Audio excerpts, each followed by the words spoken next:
Raka hari ini, Minggu 22 Mei 2022, dengan tema Berakar di dalam Yesus. Bacaan diambil dari Efesus 3 ayat 14-21. Rema hari ini diambil dari Efesus 3 ayat 17. Sehingga oleh imanmu, Kristus diam di dalam hatimu, dan kamu berakar serta berdasar di dalam kasih. Sahabat Ligo pasti pernah mengalami yang namanya ketakutan atau khawatir akan suatu hal. Saat kita khawatir, maka pikiran kita akan menjadi kacau dan bahkan tidak jarang membuat kita melakukan hal yang seharusnya tidak kita lakukan.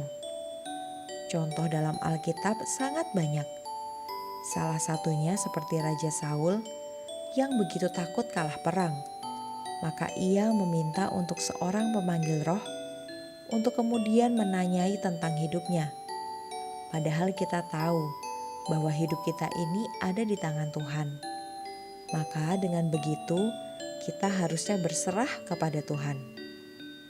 Kisah lain yaitu sewaktu Daud khawatir dan takut jika anak dan istrinya bahkan rakyatnya dibunuh. Karena saat itu mereka diculik dan tidak ada orang yang berjaga di kotanya. Tetapi karena Daud tahu bahwa hidupnya di tangan Tuhan, maka ia semakin menguatkan kepercayaannya kepada Tuhan. Kemudian Tuhan menyelamatkan mereka.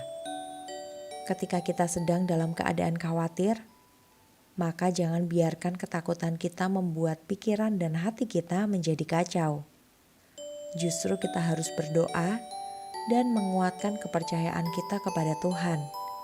Dan dari situ kita akan berakar dan semakin mengandalkan Tuhan di dalam hidup kita. Yuk sama-sama kita berdoa.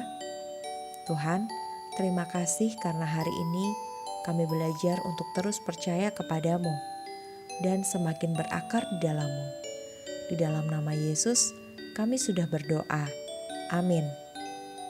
Bacaan Alkitab setahun diambil dari 1 Tawarik pasal 28.